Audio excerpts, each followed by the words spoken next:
tal? ¿Cómo están? Bienvenidos a Charla Ciudadana nuevamente. Me da muchísimo gusto saludarles, darles la bienvenida en este espacio que ya saben ustedes. Ustedes y yo lo hemos concebido y lo hemos trabajado, lo hemos pues cultivado para tratar aquí los temas ciudadanos más interesantes, de todo tipo. Usted ya lo ha visto a través de esta señal de Almazán, en la que hemos tenido pues desde personas cuya relevancia ha sido interesante desde su punto de vista institucional, así como también luchadores sociales auténticos que andan en las calles trabajando en muy diversos temas. Esta vez también me da mucho gusto recibir en esta ocasión a un luchador social que ahora se ha convertido también en una figura institucional, pero no por ello ha dejado de tener esa raigambre ciudadana que le otorgó durante muchos años el haber estado precisamente al lado de las causas ciudadanas en muchos otros temas. Me refiero al doctor Alfonso Hernández Barrón. Él es el tercer visitador de la Comisión Estatal de Derechos Humanos en Jalisco, a quien me da mucho gusto recibir en esta ocasión. Alfonso, bienvenido. Muchas gracias Pepe, por estar aquí con nosotros en Charla Ciudadana. Quiero contextualizar un poco. El doctor Alfonso, pues nos conocimos él y yo hace muchos años, precisamente en la calle, trabajando. Así es. Pues uno en los medios, trabajando como reportero, y él era un luchador social, es un luchador social. Y quiero hacer hincapié en que pues ahora como funcionario en la Comisión Estatal de Derechos Humanos muchas cosas nos puede revelar acerca de cómo se han tratado muchos acontecimientos a través de esta comisión, de la cual tiene ya en ella algún tiempo. Pero particularmente yo lo he invitado porque hace algunas semanas particularmente hubo un suceso sumamente trágico, triste, una de estas situaciones que uno nunca cree poder ver y que sin embargo ocurrió en la zona norte del estado. El asesinato de dos luchadores sociales en el contexto de la lucha wixárika por su territorio, que tiene muchos años y que además pues significa mucho en términos históricos, en términos territoriales y de una comunidad indígena también muy emblemática en el territorio mexicano. Yo quisiera que el doctor Alfonso nos platicara un poco de este suceso y que nos dijera también algo muy fresco que trae, que es precisamente la resolución que sobre este tema acaba de surgir hace unas pocas horas, muy fresco, y que nos puede dar de primera mano el doctor. Con mucho gusto, muchas gracias antes que nada, Pepe, por la invitación. Saludos a quienes nos ven y nos escuchan. Para mí un privilegio acompañarte, como ya lo dices ahora, en este espacio, en un proceso de evolución personal que nos ha traído precisamente desde las causas civiles, desde las causas sociales. Y mira, qué mejor espacio que coincidir en este que lleva por nombre Charlas Ciudadanas. La verdad es que es muy necesario que se generen estos espacios para oxigenarnos como sociedad civil y poder poner en la opinión pública y al análisis aquellos temas que nos están preocupando en este contexto tan complicado que está viviendo nuestro país. Un contexto de un gran dolor, de una gran violencia, un contexto de corrupción y de impunidad que sin duda también estamos viendo, y que bueno, a mí me toca hoy estar desde la trinchera de una institución tratando de buscar el cómo sí podemos incidir y cómo sí podemos resolver los problemas. Yo planteo de inicio que en los espacios públicos hay dos tipos de servidores: los que tienen una mentalidad de burócrata y los que tienen una mentalidad creativa. El que tiene la mentalidad de burócrata le busca todo el cómo no, el no me toca, el venga mañana, el traiga 20,000 requisitos, ¿verdad? Y los que buscamos el cómo sí, tratamos de encontrar la alternativa para, con las herramientas que tiene el Estado, que no son pocas, podamos ayudarle a la gente, podamos acompañar en el dolor a quienes están sufriendo las violaciones a sus derechos humanos. Y en este caso en particular quiero decirte que dentro del dolor que representa el homicidio de los dos líderes que tú ya comentas, yo hoy puedo externarte con cierta satisfacción que desde el espacio donde me toca a mí hacer mi trabajo, sumarle a la defensa de los derechos humanos, hemos emitido la resolución documentada en el breve tiempo, la mayor brevedad posible en la historia de nuestra institución. Los hechos ocurren el 20 de mayo. Sin embargo, hasta es el 1 de junio cuando se abre una acta de investigación y el 1 de junio se eleva calidad de queja, puesto que se presume acciones indebidas u omisiones de elementos de seguridad pública municipal. A partir de ahí se abre un periodo que es forzosamente de 15 días para la rendición de informes, 5 días de prueba y la argumentación para poderlo presentar. Hemos hecho un esfuerzo extraordinario porque ponemos en el centro de nuestro trabajo la atención a las víctimas. Y en este caso particular, no solamente a las víctimas familiares, que son víctimas indirectas, sino también hemos abordado con la mayor expertez y responsabilidad jurídica el impacto a las víctimas indirectas colectivas, esto es, a toda la comunidad, porque este acontecimiento ha impactado a toda la comunidad de Tuxpan, pero no solamente a la comunidad de Tuxpan, a la comunidad de San Sebastián Teponahuastlán, a la comunidad de Santa Catarina Cuescomatitlán, a la comunidad de San Andrés Coamiata, a las demás comunidades de Virrar y Tari de los estados vecinos como hay en Durango y en Nayarit, y si me apuras un poco, a todas las comunidades indígenas y a los pueblos originarios de nuestro país, e incluso hubo pronunciamientos a nivel internacional por parte de la Oficina de Naciones Unidas, incluso en nuestro país y en otros países, ¿no? Sí, me supongo que todo esto es revelador de un clima que, como ya lo citó el doctor Alfonso Hernández Barrón, vivimos en México y que muchas comunidades indígenas pueden estar experimentando, no con toda la gravedad que supone el doble homicidio, pero sí con otros graves acontecimientos en otras regiones del país, en donde obviamente la intromisión de grupos armados, de grupos externos a las comunidades indígenas, que incluso algunos de ellos pueden ser señalados como delincuencia criminal o delincuencia organizada. También se trata a veces de guardias blancas o de gente que viene con un aire, digamos, institucional a intrometerse en la vida de las comunidades. Creo que en este sentido el doctor Alfonso nos está tratando de explicar que efectivamente el impacto ha sido verdaderamente grave. Así es, y operan estos grupos a los que haces referencia, Pepe, en la clandestinidad, lo cual pone en un mayor riesgo de vulnerabilidad a los líderes comunitarios. Y bien señalas que es algo común en todas las comunidades indígenas, donde la mayor parte de sus luchas son por la defensa de la tierra y de los territorios.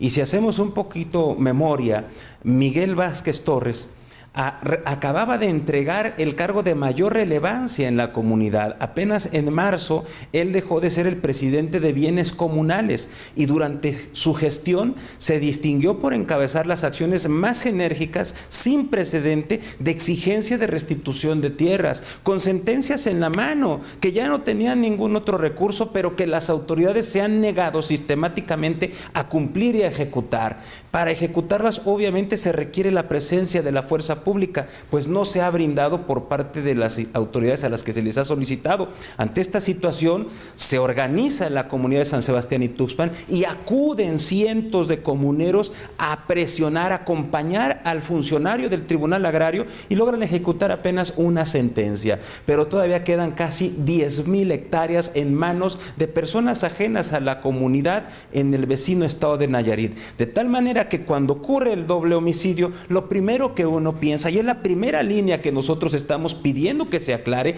es su trabajo como defensor de la comunidad. En el caso de Agustín es un caso particular. Tuve el gusto de tratarlo durante casi 4 años que él estuvo viviendo en Guadalajara como parte de un proyecto de formación de profesionistas Virrar y Tari en Derecho, con orientación en Derechos Humanos. Y con él caminé la sierra, caminamos muchos jóvenes más, realizando talleres de derechos humanos en las escuelas y en las comunidades más alejadas. Era un hombre de paz, era un hombre que se había preparado precisamente para defender con las armas de la razón los derechos de su comunidad. De tal manera que este doble homicidio sin duda está catalogado como un homicidio de promotores y defensores de derechos humanos. Y esto implica la aplicación de una legislación especializada, no solo a nivel internacional. En México tenemos ya una ley para la protección de personas defensoras de derechos humanos y periodistas, y en diciembre del año pasado en Jalisco se aprobó la local. Queda pendiente la integración del Consejo Consultivo, que apenas el día de ayer se fue convocado a través del periódico oficial del Estado. De tal manera que aquí tenemos estos niveles de complejidad. Estamos hablando de defensores de derechos humanos en comunidades indígenas, ¿sí? Y además estamos hablando del contexto de inseguridad con presencia de estos grupos que operan en la clandestinidad. Sí, bueno, entonces sin duda, como lo explica el doctor Alfonso Hernández, pues la situación de la resolución implica más investigación, más compromiso de otras instituciones y también, yo diría, Alfonso, doctor, el público televidente que nos ve, creo que todos debemos informarnos más acerca de lo que sucede en nuestra entidad. Creo que este doble asesinato ha quedado un poco como en la impunidad mediática, porque tenemos otros muchos temas, por ejemplo, de declaraciones en el Congreso del Estado, de una serie de tonterías y situaciones que se ven a nivel municipal, por ejemplo, y de pronto se nos van de las manos los temas más importantes, se nos van de las manos los temas que las cadenas de información y de televisión y de medios de información deberíamos estar muy atentos. Esta situación es muy grave porque está atentando contra el patrimonio no solamente del Estado de Jalisco, de sus auténticos dueños de la tierra, sino también de una situación institucional, de vigilancia, porque quiero decirle aquí, en frente del doctor Alfonso Hernández, que estas comunidades ya habían denunciado hacía meses antes que había una intromisión de la delincuencia organizada en ese territorio. Así es. Se me hace muy grave. Sí, de hecho ya se había presentado personal de la Fiscalía, el propio fiscal general había acudido y se habían establecido ciertos acuerdos. Se dieron de plazo 6 meses para cumplirlos. Esto fue en el pasado mes de febrero. Dentro de los acuerdos estaba la instalación de bases de la Fuerza Única del Estado en la comunidad de Mesa del Tirador, la contratación de personal del pueblo Virrárica para incorporarse a la propia Fiscalía General y la coordinación con las autoridades locales para generar las estrategias de seguridad pública. En ese proceso, lamentablemente, ocurre este triste incidente. Esto es, no se alcanzaron a concretar las garantías en este tiempo en donde ellos ya estaban realizándolo, hay que señalarlo, a partir del 21 de mayo ya está ahí la base provisional, todavía con muchas deficiencias porque los compañeros servidores públicos de la Policía Estatal, bueno, pues están todavía con muchas carencias, pero ya están ahí, porque hay que decirlo también, como ocurre en la mayor parte de los municipios de las comunidades serranas, la seguridad pública municipal resulta insuficiente para cubrir tanta extensión territorial y en ocasiones con condiciones laborales muy bajas y con falta de equipos. Por eso nosotros nos estamos pronunciando por una reparación integral del daño, una reparación no solamente que tiene que ver con la compensación económica, que debe haberla para los deudos, porque estamos hablando de que al menos hay 6 hijos menores de edad, entre niñas y niños, todos en edad de estar estudiando, todos con esta cotidianidad que implica de que al día siguiente había que comer, que al día siguiente había que solventar los gastos académicos de los fines de cursos y que tiene en puerta el inicio del ciclo académico que sigue. Dentro de los hijos de Miguel, por ejemplo, hay quien quiere ser médico, quien quiere ser abogado, en fin, hay sueños. Por eso lo que tú estás señalando, Pepe, tiene mucho sentido y yo me permito reforzarlo en este llamado a la sociedad. En ocasiones, como comentas, nos vamos con temas que pueden ser hasta superficiales o caemos incluso en esa discriminación sin pensarlo hacia nuestros pueblos originarios y comunidades indígenas, porque déjame decirte, no solamente pasa en el norte, en el sur tenemos a Celedonio desaparecido, tenemos a Miguel encarcelado allá en Cihuatlán por temas que tienen que ver con la tierra, y aquí hace falta ese acompañamiento de la sociedad. Hoy hemos generado esta herramienta que va a ser útil como un documento fundatorio para exigir el cumplimiento de acciones, porque está realizada con la expertez jurídica necesaria para que puedan activarse otros mecanismos de exigibilidad.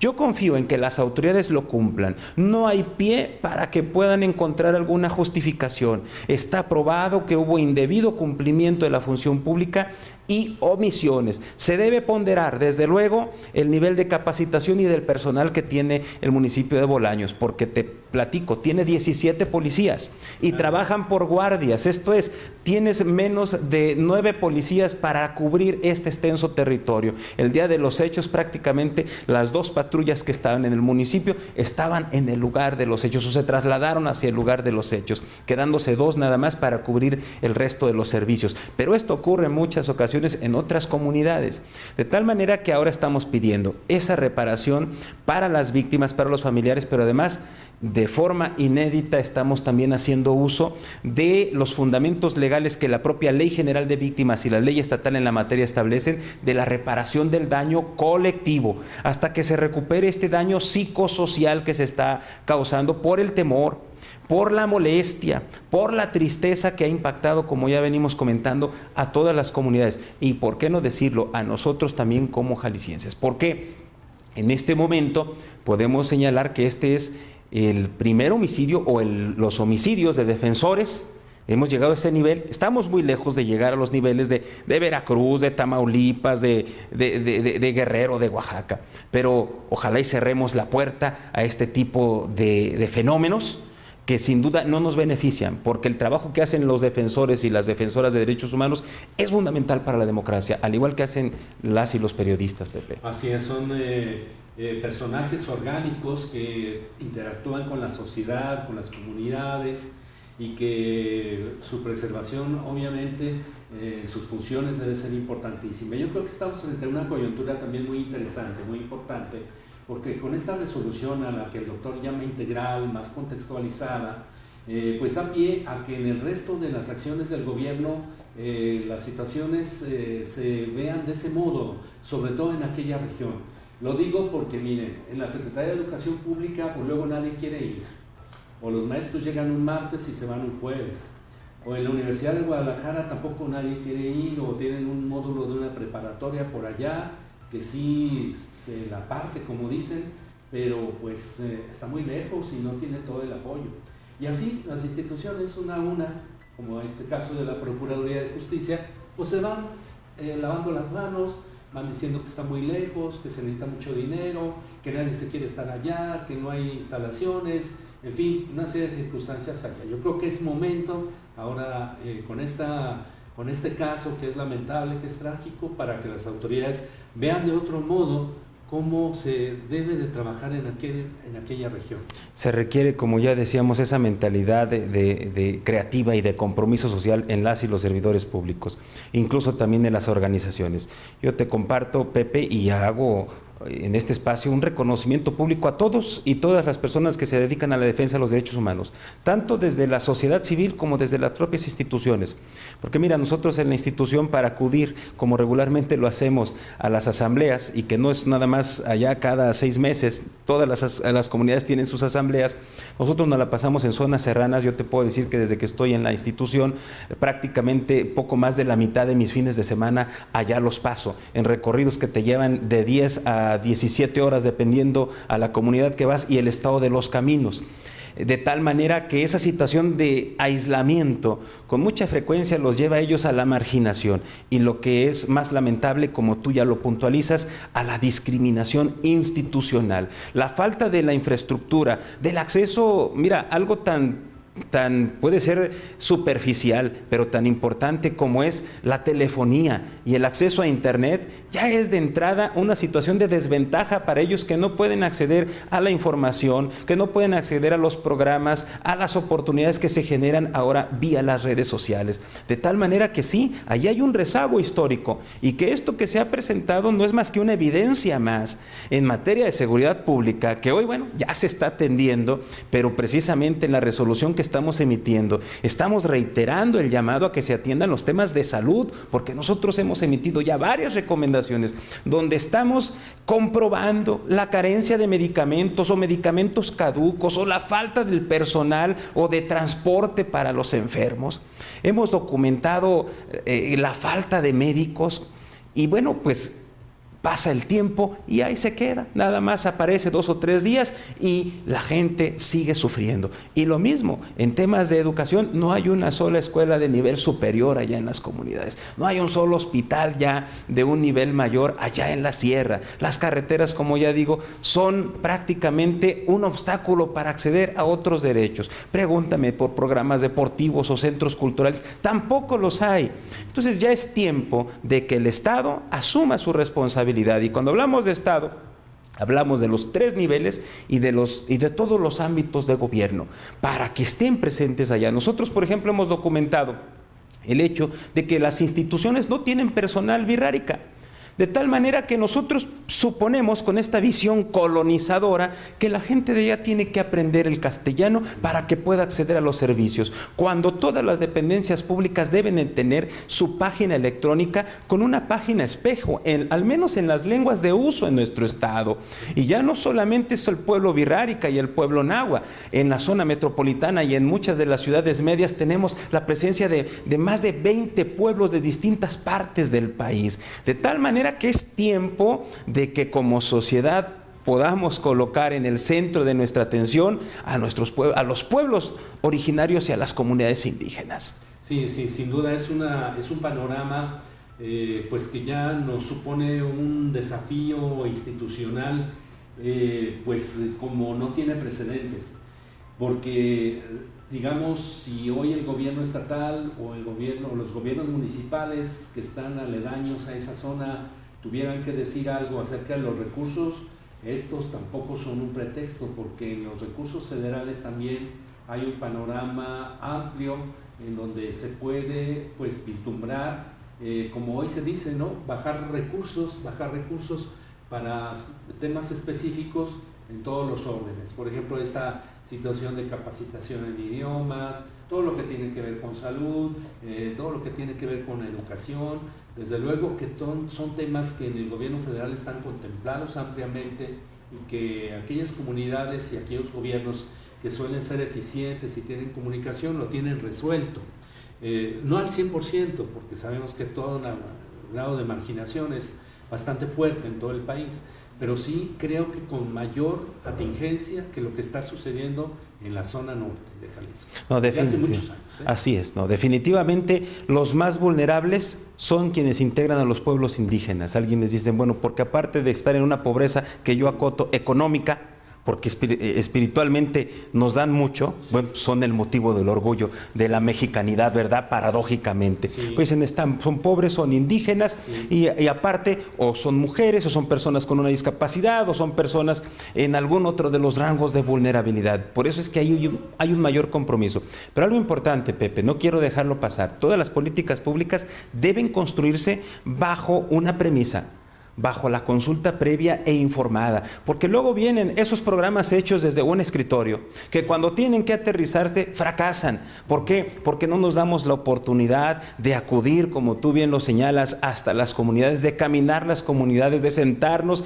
en sus asambleas a escucharlos, que duran 2, 3 días, que terminan en la madrugada, para poder contextualizarnos y comprender esta cosmovisión distinta de un pueblo que, siendo parte del Estado mexicano, conserva un sentido de identidad que le hace merecer a nivel internacional derechos muy específicos, como el derecho de la autonomía y la autodeterminación, porque es importante también para ellos la tierra y el territorio. Aquí cortar un árbol a lo mejor te cuesta una multa de 10,000 o de 15,000 pesos. O a veces menos, ¿verdad? Pero allá, como cuando se han construido carreteras y se les hace fácil el derribar esta masa forestal, donde hay lugares donde tienen desde tiempos inmemoriales celebrando ceremonias. Es pues una civilización distinta, en donde nosotros tenemos que buscar por tener esta perspectiva incluyente, como lo decía ya este movimiento que inspiró mucho a los pueblos originarios, ¿no? Que en un mundo quepan todos los mundos, y que nosotros seamos capaces de quitarnos ese halo discriminatorio denominador que caracteriza tanto a la sociedad mexicana, porque, y no solamente es un tema de gobiernos, es un tema también de la propia sociedad. Cada que vienen ellos, por ejemplo, a nuestras ciudades, todos pensamos o que son danzarines, danzantes o son artesanos. Y hasta alguna ocasión a mí me tocaba ir con los jóvenes del proyecto New Güeme, con el que estaban estudiando Derecho, a la Feria Internacional del Libro. Y todo, oye, ¿a qué horas van a bailar? Oye, ¿qué estás vendiendo? No, soy estudiante universitario, vengo igual que tú a hacer una investigación, vengo a una conferencia. El que empecemos a derribar esos mitos. Ya hay muchos profesionistas, Birraritari, que tiene el Estado que generarle esos espacios y fortalecerle sus capacidades para que podamos tener también profesionistas en áreas donde nos están haciendo falta, como el de la medicina, como el de la propia psicología, como las ingenierías. Pero de que tienen una gran capacidad, la tienen, está probado incluso en algunos indicadores de la prueba enlace, donde en matemáticas están por encima de la media indígena nacional. ¿Sí? Entonces, de tal manera que hay condiciones para que podamos trabajar, Pepe. Esta recomendación, sin duda, se inscribe como un documento que nos va a permitir abrir muchas puertas, pero sobre todo para que en el nuevo marco jurídico exigir que hoy sí se garanticen los derechos humanos en las comunidades indígenas. Muchas gracias, doctor. Se nos queda un poco en el tintero hablar de la sucesión que está muy próxima en la Comisión Estatal de Derechos Humanos, me refiero a su presidencia, pero ya será tema de otro programa, porque ahora pues este tema afortunadamente nos llevó todo el tiempo. Ya estamos concentrados en este trabajo, Pepe. Sí, ahí está nuestra pasión y nuestro compromiso. Claro que sí, muy bien. Gracias, Alfonso. Al contrario, aquí. Saludos a todas y a todos. Muy amables a ustedes. Desde luego que estaremos en un próximo programa más adelante, muy pronto aquí en Almazán. Hasta luego.